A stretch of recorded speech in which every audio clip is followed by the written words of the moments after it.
नमस्कार दोस्तों, मैं अश्विनी कुमार। आप देख रहे हैं मेरा यूट्यूब चैनल एबल ट्यूबर। और मैं आज आपसे कुछ विशेष बात करूंगा। और वह ऐसे ही विशेष बात है जो कि इस समय सोशल मीडिया में यह देखा जा रहा है कि अयोध्या में जो राम मंदिर का कार्य चल रहा है उसमें से कुछ नई बहस छिड़ गई है। और वह ट्विटर में भी देखा जा रहा है, सोशल मीडिया में, फेसबुक में, ट्विटर में हैशटैग चल रहा है कि ब्राह्मणी ब्राह्मणिज्म वर्सेस बुद्धिज्म। एक हैशटैग चल रहा है अयोध्या साकेत है, ऐसे करके। क्योंकि प्राचीन इतिहास में ये कहा जाता है कि अयोध्या का प्राचीन नाम साकेत था और साकेत में बौद्ध नगरी थी, बौद्ध विहार था। और जिस प्रकार से अयोध्या में राम मंदिर चल रहा है, सुप्रीम कोर्ट के निर्णय अनुसार, जो कि सुप्रीम कोर्ट ने आस्था के अनुसार यह निर्णय दिया कि यहाँ पर राम मंदिर था, तो वह निर्णय हिंदू वर्सेस मुस्लिम था। अब वह मामला खत्म हो गया है, मंदिर बन रहा है, उसके बाद वहाँ पर मरम्मत चल रही, समतलीकरण चल रहा है। तो देखा यह जा रहा है कि समतलीकरण करते वक्त वहाँ पर कुछ बौद्ध अवशेष प्राप्त हो रहे हैं। तो कुछ प्रिंट इलेक्ट मीडिया यह कह रही है, या प्रिंट मीडिया के द्वारा यह प्रचारित किया जा रहा है कि जो अवशेष प्राप्त हो रहे हैं भगवान श्री हरि विष्णु के हैं। और जो मूर्तियां कुछ जो स्तूप है उसको यह कहा जा रहा है कि ये शिवलिंग है। लेकिन जैसे ही वो सोशल मीडिया के द्वारा लोगों तक देखने को प्राप्त हो रहा है, तो उसमें से जो बुद्धिज्म लोग हैं, बौद्धिस्ट लोग, वह इस बात की पुष्टि करते हैं कि यह ना ही विष्णु हरि की प्रतिमाएं हैं, अवशेष हैं, ना ही शिवलिंग है, यह बौद्ध स्तूप है। और यह एक लड़ाई एक व्यापक स्तर पर आ चुकी है कि किस प्रकार से वहां पर बुद्धिज्म वर्सेस ब्राह्मणिज्म की लड़ाई चल रही है। तो मैं आप लोगों से इस मुद्दे में चर्चा करना चाह रहा हूं कि एक तरफ ये भी प्रचारित किया जाता है कि गौतम बुद्ध, सिद्धार्थ, जो शाक्य गण के, शुद्धोधन के पुत्र थे, धर्म ग्रंथों, जो ब्राह्मणों के धर्म ग्रंथ हैं, हिंदू धर्म ग्रंथ हैं, उनमें यह कहा जा रहा है कि यह क्षत्रिय थे। और क्षत्रिय क्षत्रिय कहा जा रहा है। लेकिन एक डॉक्टर भीमराव अंबेडकर ने किताब लिखी है बुद्धिज्म, बुद्ध के विषय में। उसमें से उन्होंने यह बात लिखी है कि बुद्ध के समय में भारत देश का जो समाज था, वह समाज 63 गणों में व्यवस्थित था, बटा था। और जो सामाजिक व्यवस्था थी वो एक लोकतांत्रिक व्यवस्था थी। सभी को समान अवसर प्राप्त थे, राजा बनने का अधिकार था, शिक्षा प्राप्त करने का अधिकार था, महिलाओं के साथ कोई भेदभाव नहीं था। लेकिन जो ब्राह्मणों की वर्णवादी व्यवस्था स्थापित हुई उसके बाद, तो उसमें से असमानता व्याप्त हो गई। और वो इस प्रकार की असमानता व्याप्त हुई कि 3 वर्ग के लोगों को सारे अधिकार प्राप्त हुए। जो चौथा वर्ग था, शूद्र वर्ग था, उसके अंतर्गत बहुत सारी जातियां थी। तो जो शूद्र वर्ग की जातियां थी उनको अधिकारों से वंचित कर दिया गया। तो यह एक वर्णवादी व्यवस्था की बात हो गई। अब मैं ये बात बताऊंगा कि हिंदू धर्म, अब हिंदू धर्म की अगर ये बात करते हैं तो जितने भी वेद हैं, पुराण हैं, श्रुति हैं, महाभारत, रामायण, जितने भी धार्मिक ग्रंथ बताए जाते हैं, वहां पर भी हिंदू धर्म की कोई स्पष्टीकरण नहीं प्राप्त होता है, कहीं पर हिंदू नहीं मिलता है। यहाँ तक कि यह कहा जाता है कि आर्य समाज के संस्थापक दयानंद सरस्वती ने भी यह बात कही है कि हिंदू नाम का कोई धर्म नहीं है, हिंदू मुगलों के द्वारा दी हुई गाली है। तो आखिर इस देश में क्या कारण है कि हिंदू धर्म की इतनी व्यापक रूप से लड़ाइयाँ चलती हैं, वहाँ पर समाज में भेदभाव भी व्याप्त है।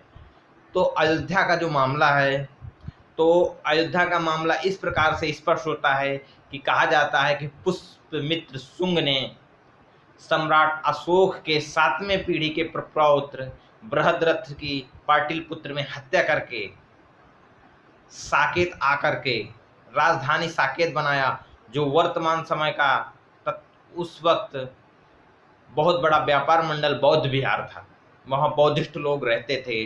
तो यह कहा जाता है कि जब पुष्यमित्र शुंग आकर के साकेत को अयोध्या करता है और सारे तोड़वा देता है बौद्ध स्तूप को, वहाँ पर एक अपना ब्राह्मणिज्म स्थापित करता है, और उसी के चलते वहाँ पर राम मंदिर की चर्चाएं होती हैं, और चर्चाएं इतने दिन से होती रही हैं। लेकिन आज जब अवशेषों की बात आती है, तो जो वहाँ अवशेष प्राप्त होते हैं, वास्तविक अवशेष हैं, वह बौद्ध धर्म के हैं और बौद्ध स्तूप प्राप्त हो रहे हैं। तो एक सोशल मीडिया में बहुत बड़ी बहस छिड़ी हुई है। अब जो लोग बौद्धिस्ट है, बौद्धिस्ट विचारधारा को मानने वाले हैं, और खासकर अम्बेडकरवादी लोग हैं, वह लोग इस बात को स्पष्ट करते हैं कि यहाँ पर राम नहीं है। और कुछ विशेष विद्वानों का भी यह कहना है कि राम नाम का कोई भी व्यक्ति इस पृथ्वी में जन्म ही नहीं लिया है। अगर राम नाम का कोई व्यक्ति है तो उसके अवशेष प्राप्त होना चाहिए, लेकिन राम नाम के किसी भी व्यक्ति को कोई अवशेष नहीं प्राप्त होते हैं। इससे यह साबित होता है कि कोई भी राम नाम का इस पृथ्वी में व्यक्ति नहीं है। यहाँ तक कि कुछ विद्वानों का यह भी कहना है कि भारत में जितने भी बड़े बड़े मंदिर हैं, उनको ब्राह्मणिज्म किया गया है, उनका ब्राह्मणीकरण किया गया है, और वह सारे के सारे गौतम बुद्ध की प्रतिमाएं हैं, उनको शंकर के रूप में प्रदर्शित किया गया है, क्योंकि शंकर को गौतम बुद्ध से मिलाना बहुत ही आसान है उनकी वेशभूषा के आधार पर। कुछ विद्वानों का इस प्रकार का कहना है।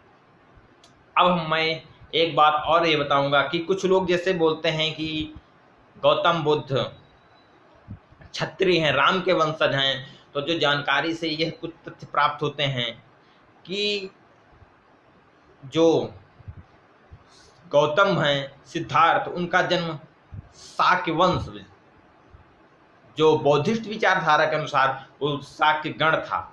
लेकिन जो ब्राह्मणिज्म थ्योरी है वो यह बताते हैं कि गौतम बुद्ध क्षत्रिय थे और वो राम के वंशज थे, इक्ष्वाकु वंश थे। यह सारी घटनाओं का विवरण यह बताया जा रहा है कि विष्णु पुराण में मिलता है। तो अगर वो इक्ष्वाकु वंश के थे, पहली बात तो थे ही नहीं, लेकिन थोड़ा सा एक अगर झूठा को भी एक बार झूठे शब्दों को गौर करते हुए उनका सही से अध्ययन किया जाए तो राम सूर्यवंशी क्षत्रिय थे, यह बात कही जाती है। तो जो ब्राह्मणिज्म की थ्योरी है यह बताते हैं कि कुश वंश से शाक्य वंश हुआ, कुश के पौत्र से आगे शाक्य वंश चला। तो हमने ये पढ़ा कि सिद्धार्थ शाक्यवंशी थे, शाक्य, और उनकी जो माता थी महामाया, वो कोल वंश थी। कोल मतलब दोनों, तो उनके जो पिताजी थे सुद्धोधन शाक्य वंश थे और वो उनकी माताजी कोल वंश से थी। तो हम वो अगर प्राचीन इतिहास की थ्योरी को हम अगर थोड़ा सा समायोजित करते हुए देखते हैं कि शाक्य वंश वर्तमान समय में सामाजिक व्यवस्था में मौर्य यूज करते हैं, मौर्य कुशवाहा। लेकिन मौर्य और कुशवाहा वर्ण व्यवस्था में शूद्र में आते थे, जो इस समय ओबीसी पिछड़ी जाति में आते हैं। और जो कोलवंशी है, कोलवंशी को यह कहा जाता है कि वो अनुसूचित जनजाति में, यानी कि वह ओबीसी शूद्र से मतलब अछूत में आता है कोलवंश। तो एक यह तथ्य साबित होता है कि यदि राम के वंशज थे तो उनके इतनी आगे वाली पीढ़ी में अछूतों की दो भावनाएं कैसे प्रकट हो गई कि उनके जो संबंध हुए दो रिश्तों में, दो वंशों में, तो उनका वर्तमान स्थित उस समय के क्षत्रिय वंशों के जो लोग राम को मानते हैं, राम के से अपने वंश को जोड़ते हैं, तो उन लोगों के बीच में रिश्ता क्यों नहीं होता है, अछूत क्यों भेदभाव व्याप्त क्यों है। तो इससे यह साबित होता है कि यह कहीं ना कहीं बनावटी थ्योरी है और ये झूठा साबित करने की कोशिश की जाती है। और दूसरी बात एक यह बात है कि जिस प्रकार विष्णु पुराण में इस बात को स्पष्ट करने की बात कही जाती है, तो विष्णु पुराण के अगर हम लिखने की समय अवधि को ज्ञात करने की कोशिश करें तो वो सही प्राप्त नहीं होती है, क्योंकि विष्णु पुराण कब लिखा गया है उसकी समय अवधि को अगर कुछ विद्वानों का कहना है वो 1 ईस्वी के बाद लिखी गई है। लगभग यह कहा जा सकता है कि गुप्त काल में लिखा गया है। तो अब यह बात स्पष्ट होती है कि वर्तमान जब मानव सभ्यता का विकास 5000 साल पहले हुआ, उसके 2000 2500 साल बाद में ये ग्रंथ लिखे गए हैं, तो जो युगों की विचारधारा है, युगों की थ्योरी है, वह किस प्रकार से स्पष्ट करेगी, तो यह बहुत कहना मुश्किल है। इससे यह कहीं ना कहीं साबित होता है कि जो ये धर्म ग्रंथ हैं ये समाज को तोड़ने वाले हैं, समाज को असमानता पैदा करते हैं, समाज की समानता को नष्ट कर दिया है। और जिस प्रकार से तथागत गौतम बुद्ध की छाती में राम का मंदिर बनाने की बात कही जाती है, वह भी नित्यंत ही गलत है। अगर हम यह बात को भी मान ले कि आप अपनी थ्योरी से अगर यह मानते हैं, ब्राह्मणिज्म या सनातनी धर्म के जो विचारक विद्वान हैं यह मानते हैं कि वो श्री हरि विष्णु गौतम बुद्ध जो हैं हरि विष्णु के अवतार हैं, तो आप लोगों को क्या ये जरूरी है कि राम का ही मंदिर बनाया जाए? जब आपकी थ्योरी में उनके ही अवतार हैं तो उन्हीं का ही भव्य मंदिर, उन्हीं के ही विचारधारा बौद्ध विहार क्यों ना बना दिया जाए। तो दोस्तों, मेरे द्वारा दी हुई जानकारी आपको कैसे लगी मेरे कमेंट बॉक्स में जरूर लिखें, और अच्छी लगी, अगर आप इस विचारधारा के समर्थक हैं और समझ रहे हैं तो वीडियो को अधिक से अधिक शेयर करें। मेरे चैनल को सब्सक्राइब नहीं किया है तो रेड बटन दबाकर सब्सक्राइब करें, जिससे मेरा हौसला बढ़ेगा। आप कमेंट बॉक्स में लिखें और जैसे भी जानकारियां प्राप्त होंगी मैं आप तक पहुंचाने की पूरी कोशिश करूंगा।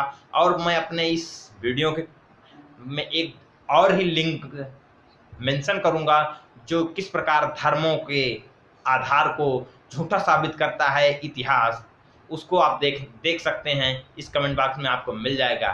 तो दोस्तों, मैं आपसे धन्यवाद करता हूं और आशा करता हूं कि आप मेरी बातों से संतुष्ट होंगे, और जैसा भी है आप कमेंट बॉक्स में लिखें। धन्यवाद।